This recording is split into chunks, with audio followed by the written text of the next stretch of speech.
এতক্ষণে তো উনি অনেকটা রাস্তা পৌঁছে গেছে। মাঝে মাঝে আমার যে কি হয়, অকারণে বকুলের ওপর রাগ করে ফেলি। আচ্ছা, আমি যেমন ওনার কথা ভাবছি, উনিও কি আমার কথা ভাবছেন? আমার বকুল উদাস হয়ে গান শুনছে।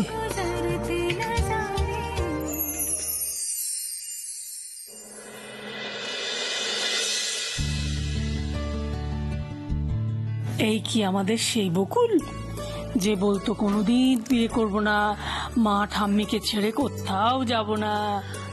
ঠাম্মি, আমি সত্যি বলছি, আমি তোমাদের ছেড়ে কোথাও যাব না। সে তো দেখতেই পাচ্ছি।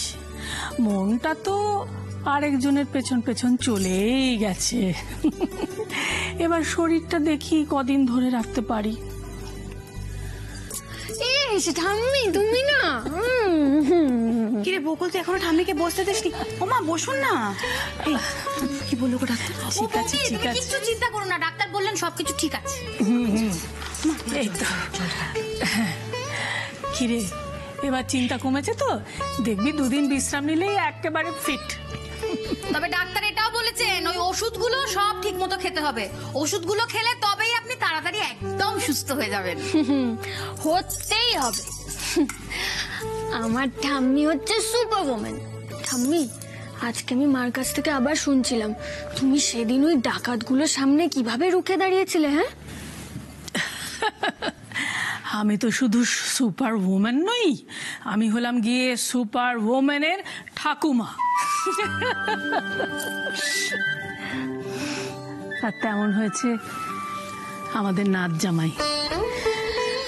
বড্ড ভালো ছেলে রে, কি শক্ত আর তেমনি ঠান্ডা। উনি নাকি ঠান্ডা? দেখনি তো ওনার রাগ। তবে ভিতুরাম বড্ড ভালো। সত্যি বকুল, অনেক ভাগ্য করলে এরকম শ্বশুর বাড়ি পাওয়া যায়। আর তো সেই শ্বশুর বাড়ির সংস্কার পেয়েছে নাচ জামাই। যেমন রূপ তেমন গুণ। নইলে আমার মতো বুড়িকে কেউ ডাক্তার দেখাতে নিয়ে যেত বলতো? ঠিক বলেছেন মাসিমা, অত বড় বাড়ির ছেলে কিন্তু একটু অহংকার নেই। আরি আমার তোমার সঙ্গে দাও। আরি আরি আরি। কেন রে, আমি আবার কি করলাম? তুমি তো আর আমার ঠাম্মি রইলেই না, তুমি তো অন্যের দলে চলে যাচ্ছ। হ্যাঁ,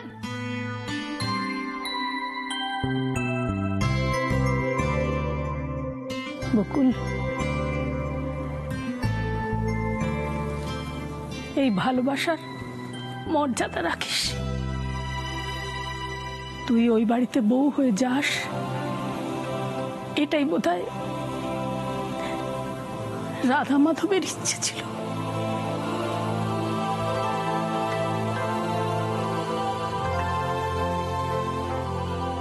জানি না ঠাম্মি, তোমার রাধা মাধব শেষ পর্যন্ত আমার কপালে কি লিখে রেখেছেন। আমার তখন আফসোস হচ্ছে, কেন আমি সেদিন গয়নাগুলো নিয়ে এলাম না। ঠিক আছে, এখন কি গয়নাগুলো পরে বসে আছে? আরে মামা গয়না, তুই আরে গয়না ডাকাতি হওয়ার খবর পেয়ে আমি পুলিশ নিয়ে গেছিলাম ডাকাতের কাছে। হ্যাঁ, তারপর সে আর কি কাণ্ড। মারপিট হয়ে গেল, আমিও দিলাম দু এক গা চালিয়ে, সব গয়নাগুলো উদ্ধার করে নিলাম। কি বলে?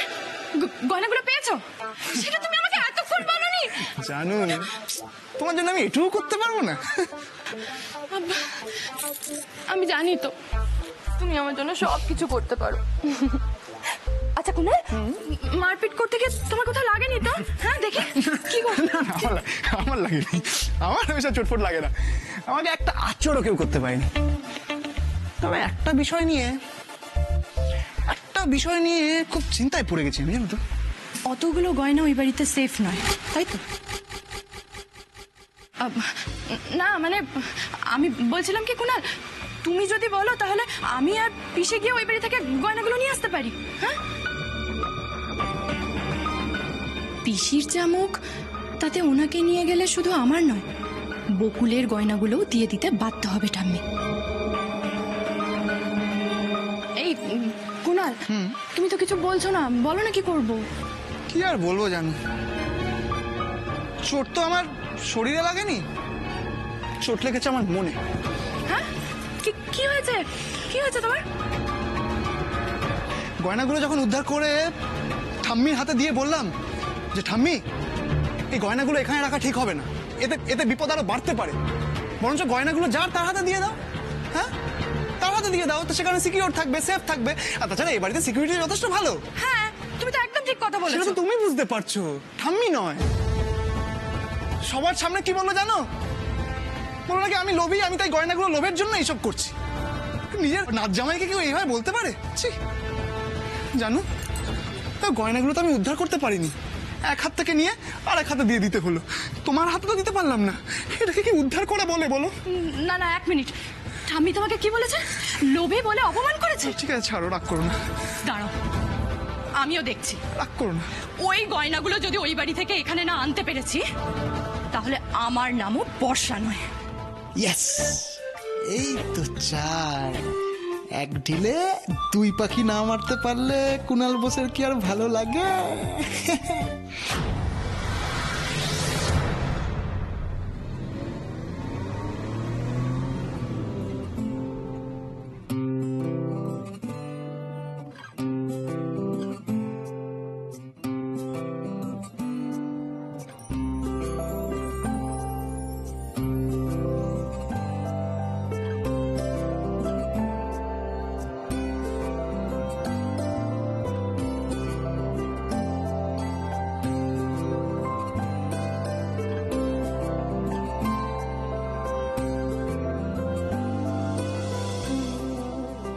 এই ধরে নিন আমার নাম্বারটা, আপনার লাস্ট 3টে ডিজিট মনে আছে তো, আপনি এই 3টে ডিজিট টাইপ করলেন, তখনই দেখবেন আমার নাম ঋষি রায় এখানে উঠে চল।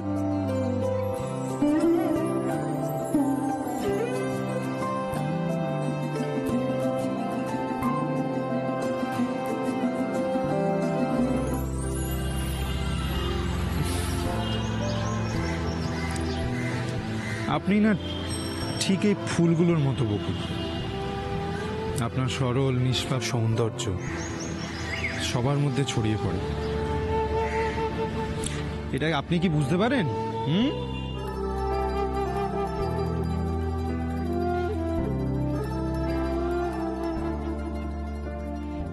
উনি এতক্ষণে নিশ্চয়ই অফিসে পৌঁছে গেছেন, কি জানি, একবারও তো ফোন করলাম না। হ্যাঁ রে বকুল, তুই চানে যাবি না? হ্যাঁ, কখন খাওয়া দাওয়া হবে এবার?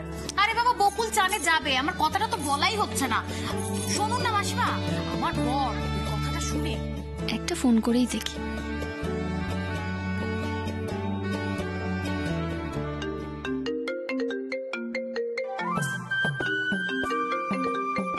এতদিন তো শুধু শুনেই ছিলাম যে মন দিয়ে কারোর কথা ভাবলে সেও তোমার কথা ভাবে।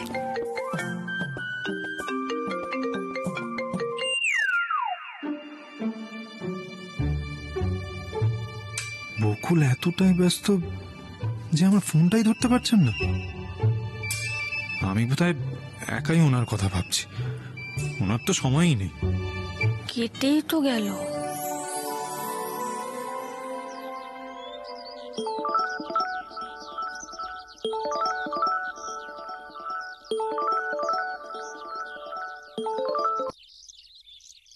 মা ঠাম্মির আদর পেয়ে তো সবার কথা ভুলে গেছেন। সবার কথা মানে? সবার কথা কিনা জানি না, কিন্তু আমার কথা তো ভুলেই গেছেন, সেটা বুঝতে পারছি। হঠাৎ এরকম মনে হলো কেন? আমার কারণ জিজ্ঞেস করছেন? এতক্ষণ হয়ে গেল, আপনার একবারও মনে হলো না যে একবার ফোন করে জিজ্ঞেস করি যে যে উনি কোথায় আছেন, কি করছেন, পৌঁছেছেন কিনা? এমা, আমি তো ভাবলাম আপনি গাড়ি চালাচ্ছেন, তাই আর আপনাকে ডিস্টার্ব করি। খুব ভালো এক্সকিউজ দিতে পারেন আপনি, এই জন্যই ফোনটাও ধরেননি। না না, আমি তো ফোনটা ধরতে গেলাম আর তখনই ফোনটা কেটে গেল। আপনি বোধহয় আমার উপর খুব রেগে গেছেন, তাই না? খুব না, ওই একটু। Thank you. রাগার জন্য থ্যাংক ইউ? ঠাম্মির জন্য। শুধু ঠাম্মির জন্য? না, প্রথমে আমাকে এখানে নিয়ে আসার জন্যে, তারপরে কালকে রাতে এখানে থেকে যাওয়ার জন্যে, তারপর ঠাম্মির জন্য। আচ্ছা, সকালবেলা উঠে সানি সাইড আপ খাবার পরেও জিলিপি খাওয়ার জন্য। ব্যাস ব্যাস ঠিক আছে, বুঝেছি আমার আমার কি কি আপনার ভালো লেগেছে। বকুল, এবার একটা কাজের কথা শুনুন। আমার মনে হয় আপনাদের বাড়িতে যা যা ভ্যালুয়েবলস আছে না, সেটা বাড়িতে না রেখে ব্যাংকে রাখা উচিত ইমিডিয়েটলি। হ্যাঁ, করব ব্যবস্থা। বলছি, আপনি কি অফিসে পৌঁছে গেছেন? না, এখনো তো বারাসাত থেকেই বেরোতে পারিনি। ওমা, সে কি, আপনি বেরিয়ে গেছেন প্রায় 2-3 ঘন্টা হয়ে গেল, তো এখনো বারাসাত থেকে বেরোতে পারেননি? বারাসাত থেকে না কিছুতেই বেরোতে পারছি না। মানে কিছু হয়েছে? হ্যাঁ, না, সাবধানে থাকবেন আপনি। বকুল, ঠিক আছে, আমি রাখছি এখন, আমাকে ঠাম্মি ডাকছে।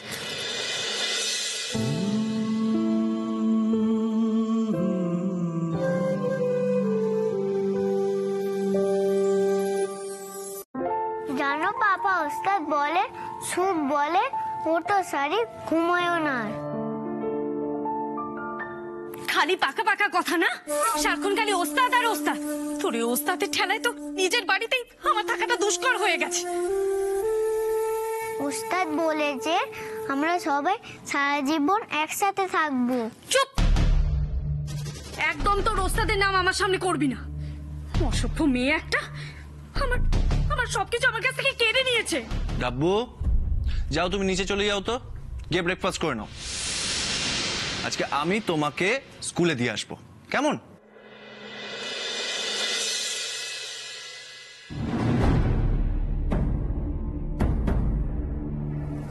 রোশনি, কি হচ্ছেটা কি?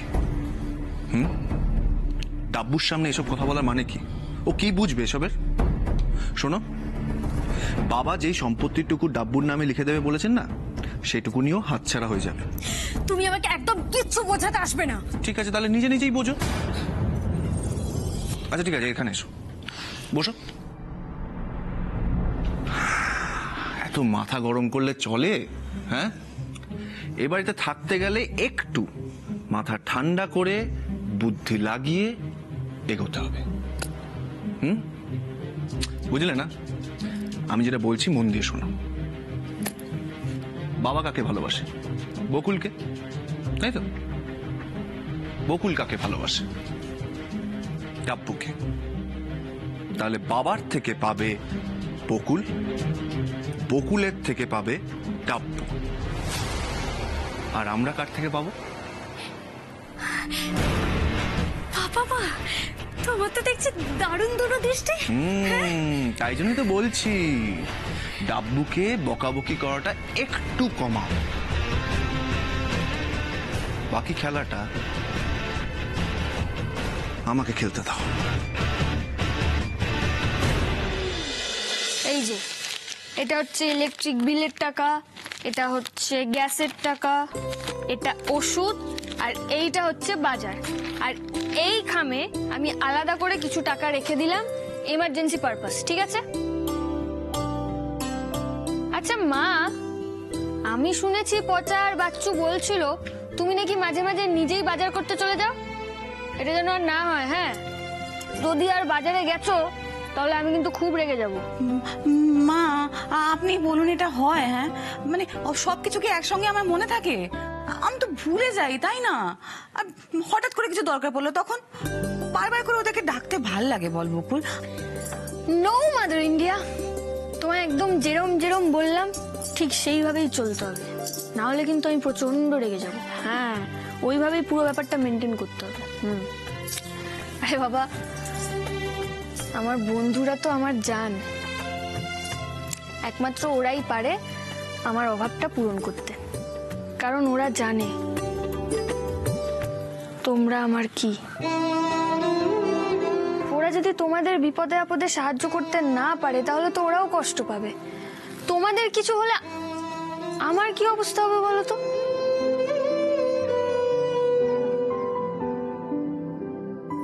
ঠিক আছে, ঠিক আছে, যা বলেছিস তাই হবে। এবার থেকে যদি আমার 10 বার প্রয়োজন হয় 10 বারে আমি ওদেরকে পাঠাবো বাজারে, ঠিক আছে? ঠিক আছে। আর শোনো, এই যে এইখানে যা আমি গুছিয়ে দিয়ে গেলাম, হ্যাঁ এখানে আগামী 3 মাসের সমস্ত পেমেন্ট আমি গুছিয়ে দিয়ে গেছি। 3 মাস তোমাদের কোনো প্রবলেম হবে না, ঠিক আছে? এই মানেটা কি? মানে তুই যে এখন যাবি 3 মাসের মধ্যে তুই আর আসবি না? না, হ্যাঁ তুমি যখন ফোন করবে আমি তখন চলে আসবো, চাপ নেবে না। সে তো সকাল থেকে তোর মতিগতি দেখেই বুঝতে পারছি। আমার তো ইচ্ছে করছে নাত জামাইকে ফোন করে বলি যে মেয়ে তো কলকাতাতেই মন পড়ে আছে, তুমি বরং এসে ওকে এখান থেকে নিয়ে যাও। দেখছো মামা, ঠাম্মি খালি আমার পেছনে লাগছে।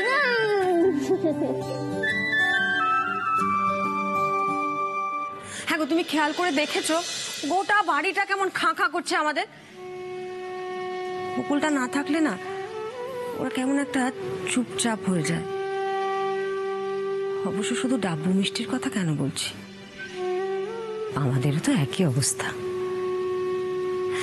জানো, মেয়েটা কাছাকাছি থাকা এমন একটা অভ্যেস হয়ে দাঁড়িয়েছে না আজকাল। বকুলটা না থাকলে না বাড়িতে সারাক্ষণ পায়ের উপর পা তুলে বসে থাকতে পারো তো রাগিনী? কোনো ভাবনা চিন্তাও তো নেই। আর আজকাল দেখছি ছোটখাটো ব্যাপার নিয়ে কমপ্লেন করাটা একটা হ্যাবিট হয়ে গেছে তোমার। এটাই বুঝি এন্টারটেইনমেন্ট? এই এই এই এই কি হয়েছেটা কি? আমাকে বলবে তো কি হয়েছে? ব্যবসার কোনো টেনশন হয়েছে? হ্যাঁ বলো না। শোনো শোনো, রোহনের সঙ্গে কিছু হয়েছে? ব্যবসার ব্যাপার নিয়ে আজকাল বড্ড বেশি তুমি নাক গলাচ্ছ রাগিনী। ওয়াই? তখন কি দরকার ছিল আমাদের কথার মাঝখানে এসে দাঁড়াবার? রান্না বান্না করা, শপিং করা, এছাড়া অন্য কিছু মাথায় ঢোকে তোমার যে সব ব্যাপারে এসে নাক গলাও?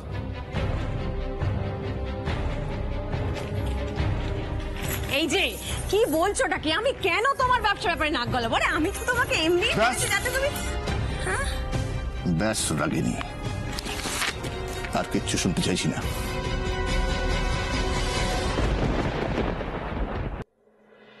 ঋষিটা বড্ড ভালো ছেলে, দেরিতে হলেও তোর কদরটা অন্তত বুঝতে পেরেছে।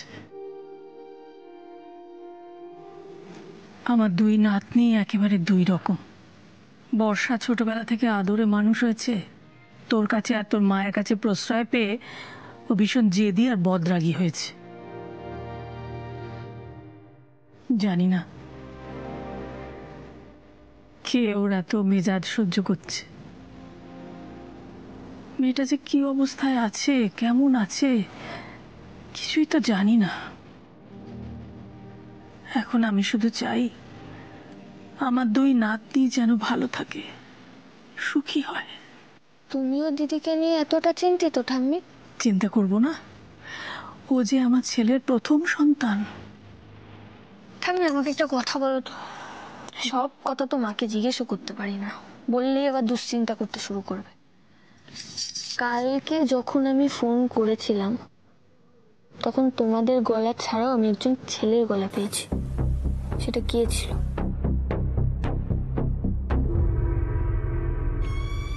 কুনাল, কি পারফরমেন্স তোর!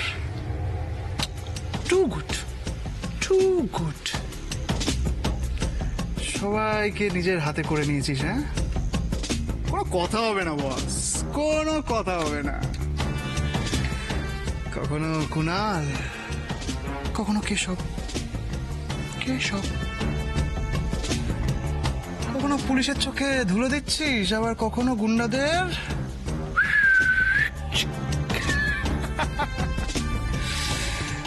কখনো বাবার বাধ্য ছেলে হয়ে সামনে দাঁড়িয়ে আছিস, কখনো বাবার পেছনে সিক্সার, কখনো পিসির পায়ে তেল তেল, কখনো জানুর গালে চুমু। কিন্তু একটাই আফসোস থেকে গেল, তোকে কেউ চিনল না।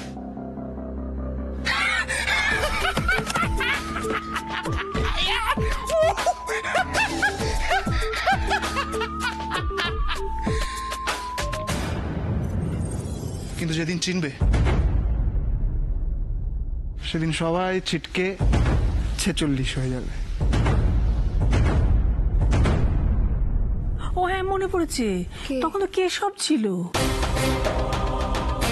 কেশব মানে দিদির বর?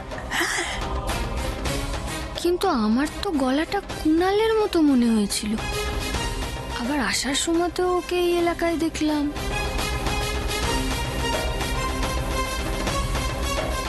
কেশব কেন এসেছিল এ বাড়িতে? আরে জানি না কোত্থেকে ডাকাতির খবর পেয়েছে, তারপর এখানে এসে তো প্রায় একরকম আমাদের জোর করে থানায় নিয়ে গেল ওই গয়নাগুলো নিয়ে আসার জন্যে। জোর করে?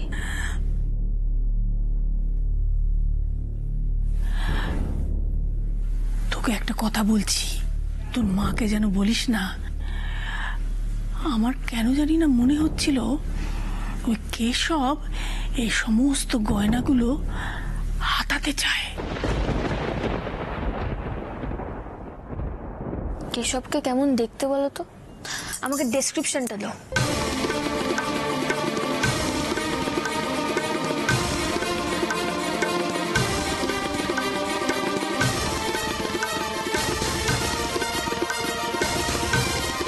ঠাম্মির কথা শুনে তো একে পুরো কুণালের মতোই লাগছে।